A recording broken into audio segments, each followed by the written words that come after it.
Энэ өдрийн мэндийг хүргэх үзэгчдээ малын эмчилгээ баярлалын нэвтрүүлгийн шинэ дугаар эхэлж байна. Бид өмнөх 7 өдрийнхөө дугаараар адуун сүргийг өвлийн үлрэлд хэрхэн ачиж маллах вэ талаар зөвлөгөө мэдээлэл та бүхэнд өгсөн. Тэгвэл өнөөдрийн дугаараараа бид хээлтэй гүний арчилгаа маллага болон гүний хeel хаялтын талаарх зөвлөгөө мэдээлэл та бүхэндээ хүргэхээр бэлтгэлээ.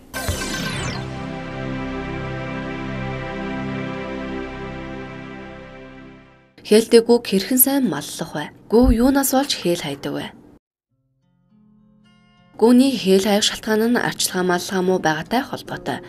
Малын биологи үржлийн физиологийн үүднээс авч үзвэл гүүний хeel үүсэн бүрлдэж улмаар өсөн хөгжих нь бусад малынхаас өөрмөц онцлогтой байдаг. Биологи физиологийн онцлог нь хээлтэй гүүний арчилгаа маллагын горим зөрчих, хээлтэй гүүг үргээд зочоох, огцон эргүүлэх, унаж идлэх, буюу алс газар ширүүн туух, хөөж хөлөргөх, худаг усанд олноо шахалдуулан оруулах, цанцсан буюу ялзарч муудсан өвс, сүрэл идүүлэх, хөлөрсөн үед хүйтэн усаар услах, хужир шүүд утагдах, өглөө эрт цан хөөрөг зогсон бэлчээд жиндүүлж дааруулах зэрэг шалтгаанаас гүү хeel хайдаг байна.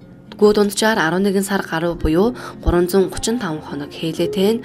Гэвч гүүний хээлтэй хугацаа тухайн гүүний биологи физиологийн онцлог, нас, тарга, хүрч арчилгаа маллага, тэжээл, хээлийн хүйс, нутагшилт зэрэгс шалтгаалan 320-оос 349 хоногийн хэлбэлцэлтэй байдаг. Гүү хээлийнхээ 3-аас 5 болон 9-өөс 10 дахь сар дээр хeel хаях нь илүү их байдаг. Энэ үед гүүний хээлийн байрал хүндэлсээгүй байдагтай холбоотой. Гүү унгалахаас 1 сарын өмнө унаг бүлээн авах бэлтгэлийг хангасан байх хэрэгтэй. Хээлтэй гүүг хэрхэн арчилж маллах вэ? Ардын уламжлах ухаанд гүү хeel хаймаар шинж мэдэгдвэл тарганы халуун бүлээн тос хоолны том халбаар 2-оос 3 удаа өгөхөд тогтно гэж үздэг. Ингэснээр хээлийн нарийцсан судас тавигдаж цусан хангамж сайжирдаг байна. Өдрийн соргог бэлчээрт байгаа гүүний тарга сайн тогтдог боловч хээлэн томорч турж ицсэн гүүнийдийг алсын оторт гаргалгүй ойрын нөөцлсөн бэлчээрт маллаж нэмэгдэл тэжээл өгвөл цохино. Ер нь хээлтэй гүүний тэжээлийг арчилгаа маллагын нөхцөлийг сайжруулах, өвс ус сайтай дулаан нөмөр бэлчээрт тайван бэлжээх, үргээд зочоохгүй байлгах, эрүүл эсхийг нь анхаарч шаарддаг арга хэмжээ авах замаар хээлийг нь хамгаална. Сүргээсээ хоцрох, ус руу сувах, уулдах, гүн унгаа сахих, бүх биеийг хөлөрч чийг даах, өсөн бүрзийж өнгө алдах, хүч нэмгэрх нь адуу хайлж цуцарч буйн дохио юм а. Гүү унгалахаас 14-өөс 30 хоногийн өмнөөс илгэнэх, умайн авсруулж бамбайх, хөдөлгөөн удаашрах зэрэг синж тэмдгүүд илэрх боловч ихэвчлэн унгалахаас 5-аас 7 хоногийн өмнөөс дэлнэн чинэрч хөхөн сарвайх, харуу асгах зарим үед хөхнөөс уураг, сүү гоожих, тусагнах, гидсээ харах, сүргээсээ захлаж хоцрох явдал илбэг тохиолддог. Ийм үед хээлтэй гүүг сүргээс нь ялгаж гаднаа байлган унгалуулах, хэвтэр зогсоол нь хуурай, зөөлөн хөрстэй, жавар салхи багтаа ингэр бэлдүү газар байвал цохимжтой. Нэвтрүүлэг маань малын эмч танд зөвлөж энэ болонгаараа үргэлжлэж байна. Бид өнөөдрийнхөө болонгаар та бүхний тэр бүр мэддэггүй адууны ям өвчний талаар мал эмнэлгийн хүрээлэнгийн халдвар төвчин дахлаа судлалын лабораторийн эрхлэгч доктор профессор Эрдэнэ Оторгойтой ярилцлаа.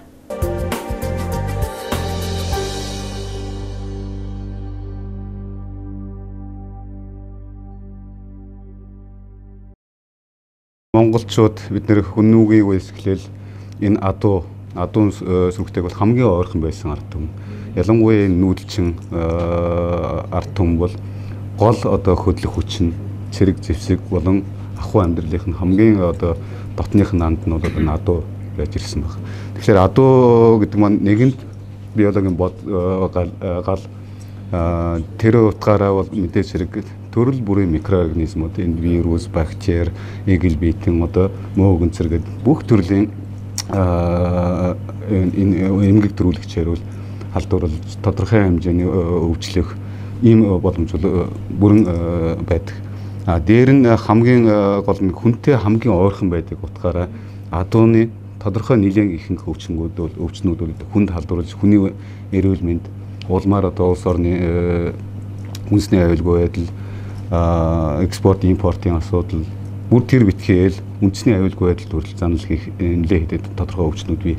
Энэ дотор энэ ям өвчин зайлшгүй орж явдаг. Ям өвчин маань өөрөө бол үүсгч нь бурхал дээрээ малыг бактери. Бактери маань энэ биологийн зэвсгийн үндсэн түүхийд. Тэгэхээр энэ дэлхийн том гүрнүүд бол ялангуяа өнгөрсөн зууны үед 1200-ны үед 18, 19 дугаар зууны үед 20 дугаар зууны ихэнх үед энийг бол цэрэг дайны хэрэгслэр бол зориултаар бол ихээхэн ашиглаж байсан юм түүхт. Тэгэхээр энэ яма өвчин маань гэдэг маань ерөөсөө битүү дураатай хамтад энэ адуу, илжиг, луус, одоо хулдан тах гэх мэт одоо адууны төрлийн баг бүх хамтад. Дээр нь муурын төрлийн магчин хамтад. Одоо муур, эсгэлүүлээр одоо арслан бар тэр үеийн үнэг чон бүгд мэдрэмтгий өгөөд энэгээр өвчлөдөг байгалийн үндсэн одоо резервуар гэж ярьдаг юм да бид нэг эндээ байгаад өвчин тараах эргээд энэ хүний эрүүл мэндэд эрсдэл учруулдаг ийм нэлээд зооноос өвчин байгаа. Тэгэхээр одоо энэ түрүүнд би хэлсэн тийм энэ ерөөсөө гол үүсгч нь бол тэр бурхал дээр малия гэдэг нь хөнөөлтөй хүний эрүүл мэндэд асар их хөнөөлтөй учраас биологийн зэвсэг болох хэрэглэх зориултаар бол ихээхэн ашиглаж байсан түүх баг. Тэгэхээр энэ өвчин маань бол анх бүр манай эртний өмнөх 450-аас 400 оны үед энэ бүр эртний грекчүүд анх ийм адуунд ийм халдварт өвчин байна гэдгийг тодорхойлж гаргасан байна. Тэрний дараагаар манай эртний одоо 400-аас 450 оны үед ирийн одоо оромынхан гэж ярьдаг тийм. Тэд нар энэ өвчнийг бол үнэхээр халдвартай хүнд халдвартай гэдэг нь бүрэн нотолчихсон юм. Ялангуяа адуутай их орхон хурдан спортын чиглэлээр ашигладаг ийм орнууд одоо газрын дундад тэнгисийн одоо Арабын хоогийн тэр орнууд Арабын нэгдсэн Эмират, Катар болон одоо энэ юуны Персийн болонгийн тэр хавийн орнууд бол бүгдэд нь энэ сүүлийн 10 жил дахин сэргэж эхэлсэн. Латин Америкт Бразил улс бол ерөөсөө сүүлийн 10 жилдүүд одоо маш олон тохиолдол шинэ гарсан. Тэр битгий хэл бүрэн энэ өвчнөөс эрүүлсэн гэсэн Европын холбооны улсууд тухайлах юм бол холбооны бүгд найрамд Герман улс, Швейцарын холбооны улсууд энэ Арабын орнуудаас импортоор оруулсан адуунд нь энэ өвчин ерөөсөө 4-5 жилийн өмнө онцлогдсон байна. Энэ жилийн эхний хагаст Мексикээс Америк руу хилийн дагуу орж ирсэн нэг хэдэн илжгийг шинжилэхэд нэг нь өвчтэй илэрсэн байна. Тэгэхээр энэ өвчин бол ерөөсөө дэлхийд даяараа дахин сэргээд дахин сэргэн нэг хуучин байсан, эрүүлжиж байсан юм энэ өвчин маань дахин сэргэж нийтийн эрүүл мэндэд ихээхэн занал учруулж байгаа нь бүр тодорхой болсон.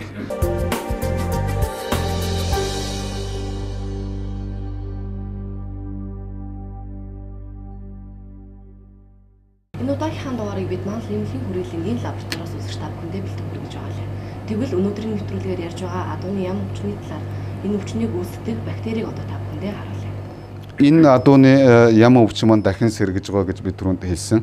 2014 онд Налайх дүүргийн Улаанбаатар Налайх дүүргийн ойролцоо байсан малч адуун сүрэгт бас ямын сэжиг үхий тэм тохиолдол илэрлээ гэсний дагуу шинжилгээ хийсэн.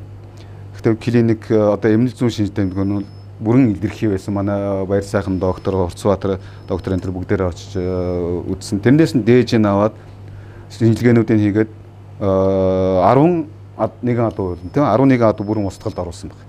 Тэрнээс үүсгч нь бол бүрэн гараад ирсэн. Одоо үнэхээр хүний амнасанд хөнөөлтэй бактери учраас бас хамгаалах хэрэгслээ бас байх зайлшгүй энэ хамгаалах биологийн аюулгүй байдлыг сайхан хамгаалах хэрэгтэй баг.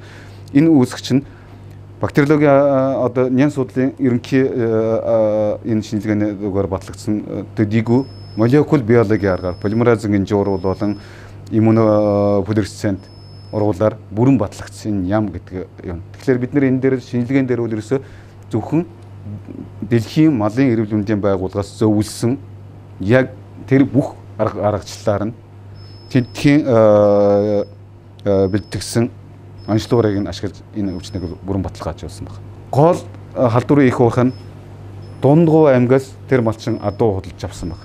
Тэр адуу нь халдвартай ирсэн тэр сүрүүд бүгдийг нь яасан. Тэгээд хажууд нь байсан айлууд бүр дундгуу аймаг руу ийш тийшээ тараад нүгөө явцсан байна. Одоо тэрний мөшгөн хөөх шинжилгээний үйл ажиллагаа бол одоо явагдаж байгаа. Ерөөсөө урдсан сэргийлэх арга хэмжээ ердөө ганцхан л энэ баг. Мэдлэгтэй байх, бусдад ойлгуулах, өвчний шинж тэмдэг сэжигтэй тохиолдол илэрсэн үед малын эмчтэй мэддэг шинжилгээнд хамруулах. Тэгээд хэрвээ батлагдах юм бол тэр юг бүрэн устгалд оруулах. Устгалд оруулахдаа Монгол улсад өнөөдөр хэрэгжиж байгаа хууль журмын дагуу бол 40% нь улсаас нөхөн олгоор болох.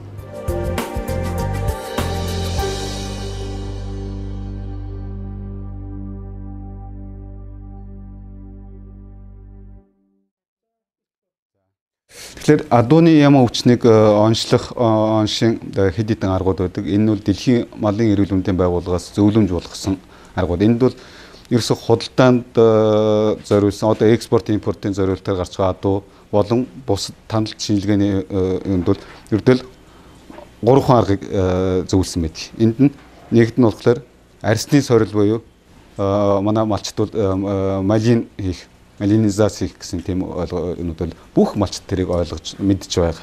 Тэр нь болохоор энэ зурган дээр байгаа одоо жишээ нь энэ сайн харагдахгүй байхаас сүүлд дараагийн юмнуудаар сайн арсан дотор нь тариад 24-48 цаг дээр нь харахад ингээд хавдаад ийм хатуу юу үүсэж байгаа. Энэ үл ерөөсөө өвчтэй гэсэн илэрхийлж байгаа. Хоёр дахь арга нь ээлж судлалын шинжилгээний арга. Цусыг аваад ээлжийг ялгаад хавцрах холбох хуруул гэж. Тэргээр шинжилээд байгаа. Европын холбооны улс бол одоо стандарт болгоод хэрэгжилж байгаа нь Western blotting-ийн арга. Дээр нь одоо молекул генетикийн аргууд бол нэмэгдсэн байгаа. Полимеразын жууруулууд, иммунофлюоресценцийн ургуулууд гэх мэтээр. Тэр битгээл цаашдаа энэ бактери маань айлын аймгаас өөр аймаг руу шилжсэн байна. Үгүй их үүсвэр нь хаана байна гэдгийг нь одоо тухайн гаргаж өгсөн үүсгчийн амин хүчлийн дистаралал одоо ургийн мод гэж бид нэр ярьдаг юм да. Секвенсинг хийчээд тэргээр харьцуулах. Одоо яг тэр шинжилгээнүүд хийгдээ явж байгаа. Энэ өнгөрсөн сүүлийн 2 жил гараад байгаа энэ өвчнүүдийн үүсгчүүд тэр дундгойд нь их үүсвэр нь байсан юм уу, төв аймагт нь байсан юм уу, үгүй бол орхон дарханд байгаад байгаа юм уу, үгүй хинтигээс баруун зүүн талаас ирээд байгаа юм уу, хинти сүхбаатар дооронд гэх тийм ээ. Гэх мэт ийм шинжилгээний наривчлсан аргууд байж байгаа. Дээр нь баталгаажуулах шинжилгээний юм энэ эмгэг судлалын юу. Эхнийх нь эмнэл зүүн шинж тэмдэгүүд нь дараа нь одоо эмгэгт материалууд дотор ирэхтнүүд ялангуяа уушиг, дэлүү болон тунгалгийн зангалаанууд энд нь ямар өөрчлөлтүүд гарсан байна. Дээр нь энэ дотор нь бактери нь яг байна уугүй гэдгийг наривчлсан шинжилгээнүүд хийж. Одоо энэ шинжилгээнүүд бол үндсэндээ хийгдээ явж байна. Тодорхой нэлээд үр дүнгууд нь гарсан байгаа. За энэ гарсан үр дүнгуудын талаар доктор Алтан Чимэг тодорхой танилцуулна. За энэ адууны ям өвчин бол ихэвчлэн амьсгалын замын эрхтэн барьж өвчлүүлдэг юм өвчин байгаа. Тэгээ энэ зурган дээр харж байгаагаар бол ингээ хамраас гойцсон мөн одоо арьсан дээр ингээд янз бүрийн гөвдрөөнүүд үүсэх байдлаар илэрдэг ийм өвчин байна. Гөвдрөө нь хагараад яршилулдаг. Мөн дотор эрхтэнд ялангуяа амьсгалын замын эрхтэн болох уушгинд бол асар их хэмжээний өөрчлөлтүүд өгдөг. Тэгээ энэ дээр бол уушгинд үүссэн ямын занглаа энэ жижигхэн цагаан ийм одоо гөвдрөө хэлбэрээр ажиглагдаж байна. За энэ уушгин дээр гарсан гөвдрөөнүүд бол ингээд харагдаж байгаа жишээтэй. За мөн хамрын самалдагны сас төрхүүлдэр гөвдрөөнүүд гараад цаашдаа энэ яршилуулаад тэгээ өшөө хүндрээд ирэхээр бол энэ маань яршлна, ярна одоо идэлж тэгээ сүулдэ хагарч их хэмжээний бактерийг агуулсан ийм одоо бас ямын өвөрмөц занглаанууд үүсдэг ийм өвчин байгаамаа.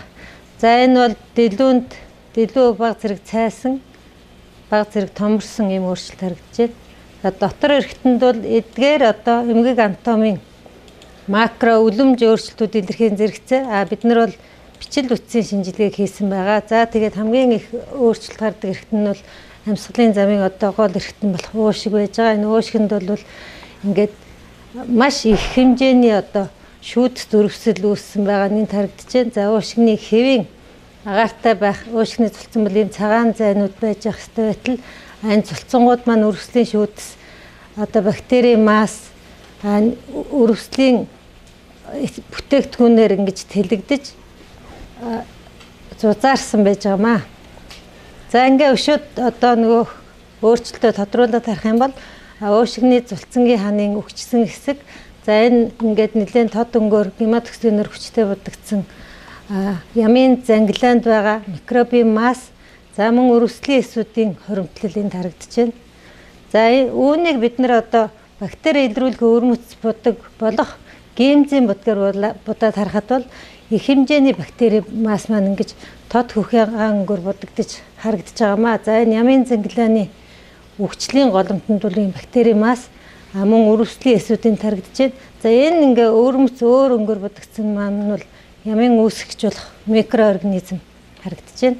За энд ялгаа авахгүй ингээд уушгины цулцсан маань асар их хэмжээгээр одоо өрөвслийн шүүдэс өрөвслийн одоо гаралтай бүтээгдэхүүн хоримтлагдаад ингээд зузаарсан байгаамаа. За энэ бол кислогийн ердийн арга болох гематоксилын эозиноор буутсан. За энэ тод бөөмөд харагдж байгаа маань өрөвслийн эсвэл нейтрофилүүд хэмжээгээр агуулгдсан байна. За дараагийн нэг одоо энэ өөрчлөлтүүд бас их хэлбэг харагддаг хэсэг бол арьсан дээр өөрчлөлтүүд ямын зангилаа.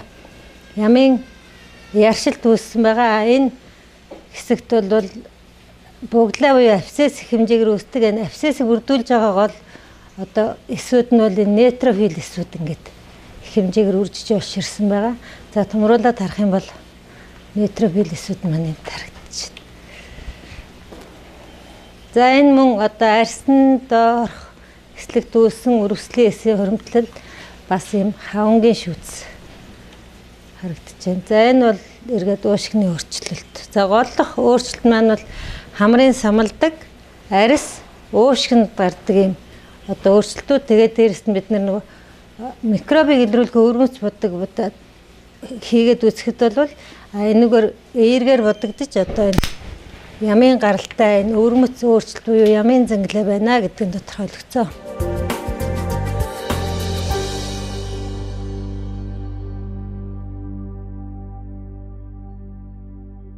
Ям адууны ям өвчнийг үүсгэж бурхал дээр малын мал зөвхөн мал амьтныг өвчлүүлээ зогсохгүй хүнд халдварж хүний амнаас хөнөөх ийм аюултай бактери гэдгийг бол түрүүнд хэлсэн. Энэ нь бидний мэрэгжлийн үгээр бол мал амьтнаас хүнд халддаг зооноз өвчний нэг. Тэгэхээр энэ нь бас энэ бактери маань өөрөө биотерроризмын ашиглаж болзошгүй хөнөөлт нянгийн Б ангиллын жигсаалтанд багтдаг ийм ням баг. Тэгэхээр хамгийн гол нь энийг яагаад ингэж хэлээд байна гэхээр Монгол улсад тухайн үед ямын адууны ямын халдварлт өндөр байх үед 1966, 72, 77 онуудад 3 удаа албан ёсоор одоо лабораториор батлагдсан одоо хүний өвчлөлийн тохиолдол бүртгэгдсэн баг. Энээс 2 амнаас алдсан. Нэг нь манай Ахмад Эрдэмтдээс эмчнэрийн нөр их хөдөлмөрийн амнаас нь аварсан ийм тохиолдол бүртгэсэн. Энийг яагаад дахин давтаад байна гэхээр энэ ям өвчин маань ялангуяа сүүлийн 10 жил бүр тэрнээс нь сүүлийн 4-5 жил бүр дахин сэргэх бүр ил ямтай одоо эмнэлэг зүйн шинж тэмдэг илэрэн ингэж өвчилж байгаа нь энэ Монгол улсын нийт хүн ардын эрүүл мэндэд үнэхээр томоохон эрсдэл бий боллоо гэдгийг бол шууд харуулж байна. Тэгэхээр энэ яагаад энийг дахин давтаад байна гэхээр адуунд маань ялангуяа Монгол нутгийн адуунд энэ өвчин дандаа архаг нууц хэлбэрээр явж байгаа. Тэр арьсан дээр жижигхэн сорив гарах одоо гөвдрөө гарах тэр нь хагараад болох өөр олон төрлийн өвчнүүд бэлт үндсэн тэр шинж тэмдэг. Дээр нь ямар нэгэн ачаал авсан үед ялангуяа хурдан морд уралдаанд яваад ирсний дараагаар энэ өвчин бүр эмнэлэг зүйн шинж тэмдэг илэрч эхэлдэг. Тэгэхээр манай малчид юу хийдгүү гэхээр одоогийн нөхцөлд бол эмчлэг гэж өөрснөө оролдоод байгаа. Янз бүрийн антибиотик тарьдаг. Тэгэхээр энэ антибиотик тарихтай нөгөө өвчнийхээ буцаагаад нууц хэлбэрт нь оруулцдаг. Тэгээд нөгөө өвчин тараах өөрийнхөө эрүүл эрсдэл учруулах асар их ийм эрсдлийг бий болгоод байна. Тэгэхээр би малчин мал үхий иргэд манай ялангуяа энэ манлай алдарт уяачид ингээд маш сайн анхаарч ийм шинж тэмдэг илэрх юм бол холбогдох мэрэгжлийн байгууллагад нь хандаж онцлуулах энэ ям мөн үү биш үү гэдгийг нь тодорхойлох нь зайлшгүй шаардлага.